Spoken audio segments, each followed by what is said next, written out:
Yo les amis, j'espère que vous allez tous très bien et je suis très content de vous retrouver en ce lundi, comme tous les lundis, pour débriefer un gros week-end de football, le Classico qui tourne à la correctionnelle, un classique surprenant puis logique et un grand tour des championnats européens. On parle de tout ça et bien plus encore dans l'œil de Willou.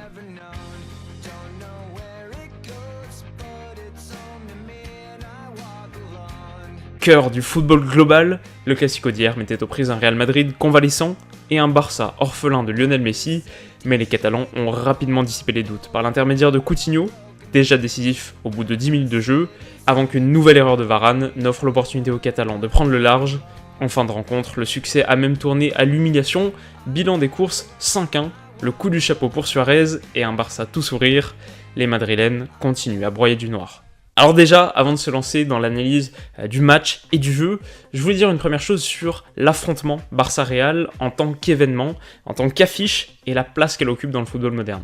Parce que historiquement, et c'est tout à fait indiscutable, c'est une rencontre qui est un vrai choc et qui a toutes les composantes de la rivalité profonde. Et d'ailleurs, si vous voulez en apprendre un peu plus sur l'histoire du Classico, je vous conseille absolument le fabuleux Fear and Loathing in La Liga de Sidlo, qui est un spécialiste du football espagnol. Mais donc, pas grand chose à dire sur les racines du duel. Mais hier après-midi, quand tu vois donc ce match à 16h15, un créneau horaire assez particulier pour un classico, mais qui convient en fait parfaitement aux horaires américaines et asiatiques, puisque tout le monde est réveillé à cette heure-là.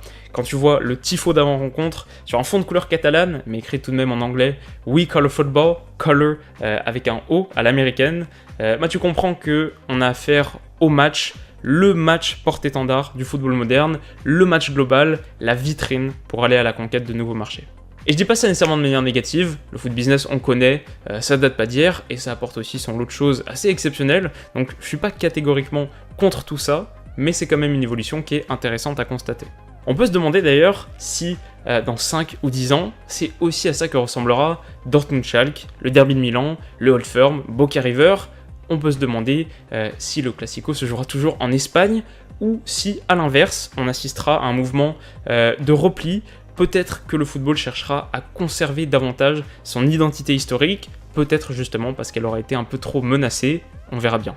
Alors au niveau du jeu maintenant, on a eu une rencontre qui s'est assez largement dessinée au milieu de terrain, avec un trio Rakitic, Busquets, Arthur très dominateur. Le résultat, c'est un Barça qui, en première mi-temps, a réduit son adversaire à seulement quelques contres mal exploités, quand lui réussissait à mettre confortablement le pied sur le ballon. L'ouverture du score de Coutinho, par exemple, intervient suite à une succession de 30 passes consécutives. Après, pour autant, c'est quand même assez dur d'affirmer que le score reflète parfaitement la physionomie de la rencontre. Le Real a bien réagi au retour des vestiaires, était même tout proche d'égaliser avant de faiblir un petit peu, et là le Barça en a profité pour donner toute son ampleur au résultat. Niveau expected goal, c'était d'ailleurs plutôt serré, puisqu'on est globalement sur du 3,5 XG pour Barcelone et 2 pour Madrid. Donc voilà, on a vu des victoires plus démonstratives, c'est un 5-1 qui fait mal, c'est clair, mais sans sonner non plus comme une gifle absolue pour des Madrilènes qu'on avait de toute façon un peu de mal à voir faire l'exploit. En revanche, c'est côté Barça, une superbe série qui se poursuit puisqu'ils enchaînent un 5e résultat positif à chaque fois contre un adversaire de premier plan. Victoire à Wembley face à Tottenham, nul à Valence, et puis 3 succès consécutifs contre Séville, contre l'Inter et contre le Real Madrid, donc avec 16 buts marqués, c'est pas rien. Mais si ce revers ne sonne pas tout à fait la fin de saison des Madrilènes, il devrait précipiter néanmoins la sortie piste de Julen Lopetegui. Rien de confirmé à l'heure de cet enregistrement, mais on parle d'une réunion en milieu d'après-midi pour officialiser sa destitution, remplacée très provisoirement par Santiago Solari, en attendant Antonio Conte, qui devrait rallier Madrid d'ici quelques jours. Bon, on va passer rapidement sur toutes les infos qu'on connaît bien maintenant. Oui, on s'y attendait. Oui, sa compensation à 18 millions d'euros est loin d'être dégueulasse. Mais oui aussi, c'est sur le plan sportif, celui qui nous intéresse vraiment, c'est sur le plan sportif, 4 mois absolument catastrophiques pour Lopetegui. Maintenant, ce que je trouve un peu plus intéressant, c'est déjà de se souvenir de ce qu'avait dit Zidane. Quand il avait pris tout le monde de court en démissionnant, qu'entre les lignes, il sentait un groupe en perte de vitesse, en perte de motivation, et qu'il se sentait surtout pas capable de lancer un nouveau cycle.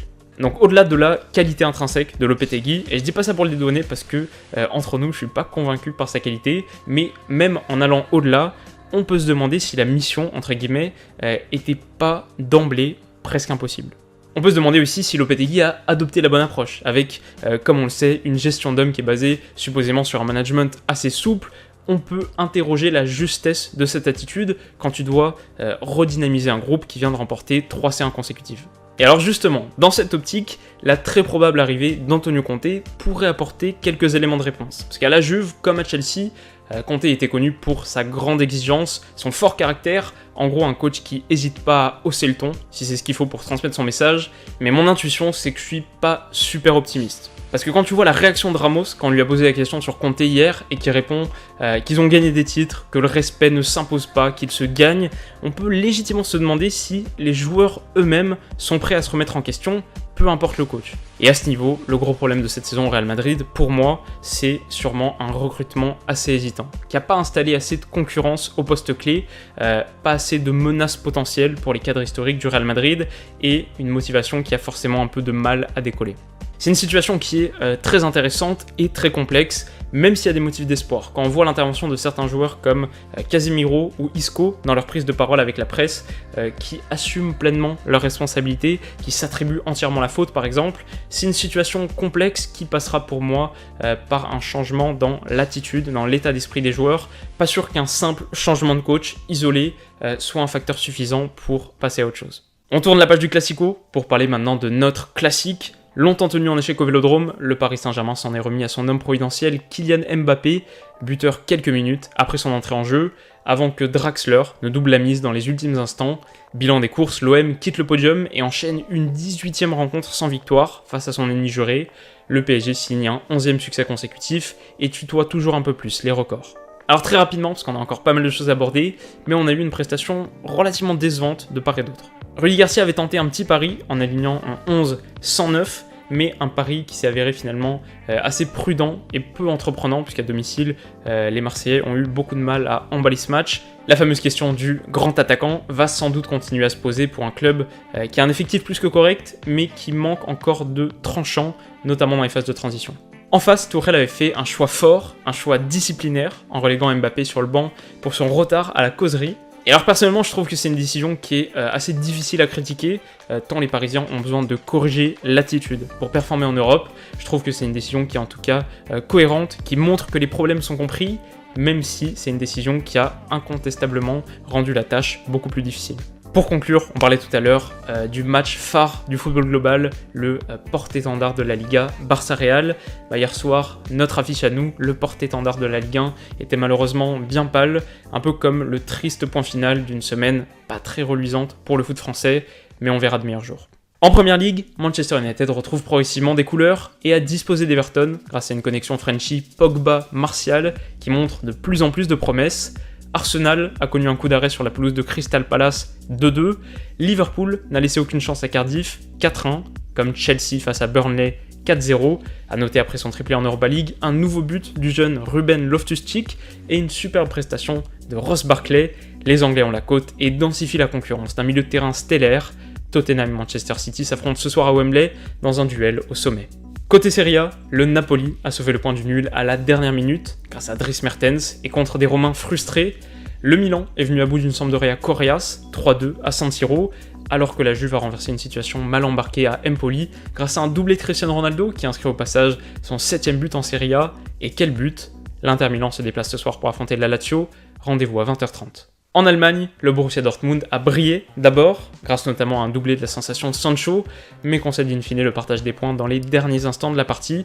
Le Bayern en profite, et grâce à une victoire étriquée à Mayence 2-1, revient à 2 points du leader jaune et noir. Le carton du week-end revient au Bayer Leverkusen, qui a fait voler en éclats le Werder Bremen sur sa propre pelouse 6-2. Le Stuttgart de Pavard ne se relève pas et défait 4-0 par un Hoffenheim séduisant, conserve sa place de lanterne rouge. Et puis si ce week-end était celui des classiques, comment ne pas parler de l'Eredivisie, où un Ajax flamboyant a facilement disposé du Feyenoord 3-0, réduit à 10 dès la 5e minute de jeu, les hommes de Van Bronckhorst ont plié sous les assauts d'une équipe extrêmement séduisante. Frankie de Jong, David Neres, De Ligt, Ziyech et Dolberg, Amsterdam a un talent fou. Quelques nouvelles en vrac enfin, en profitant des faux pas du Benfica et de Braga, et en venant à bout de Ferenc 2-0, Porto a pris les commandes de la Primera Liga, et puis de l'autre côté de l'Atlantique, et en s'inclinant contre les Houston Dynamo, le Los Angeles Galaxy de Zlatan Ibrahimovic ne verra pas les playoffs de MLS pour la seconde saison consécutive. Voilà les amis, c'est la fin de cet épisode de l'œil de Willou. Alors vous aurez sans doute remarqué qu'on a laissé de côté la nouvelle la plus dramatique du week-end, l'accident d'hélicoptère qui a coûté la vie de 5 personnes, dont celle du président de Leicester, Vishai Srivadhanaprabha. C'est pas le club que je suivais avec le plus d'attention, mais je sais que c'était un président, et un des rares présidents en Première Ligue, mais je sais que c'était un président qui était tout simplement adoré par ses supporters, pas seulement pour le titre mythique de 2016, mais aussi pour son implication dans la communauté, dans la vie de la ville de Leicester, où il a participé notamment au développement de plusieurs hôpitaux, où il œuvrait beaucoup pour l'infrastructure et pour les gens. Un vrai bon mec qui manquera à toute la planète football. On pense donc très fort à sa famille et à ses amis, comme à celles et ceux de Noursara Souknamay, Kaveporn Pumpare, Isabella Lechovic et Eric Swaffer. En ce qui nous concerne, la vie continue, donc je vous souhaite une très bonne soirée, prenez soin de vous surtout, et on se retrouve dès demain pour une analyse de la pépite anglaise Jadon Sancho. Gros bisous.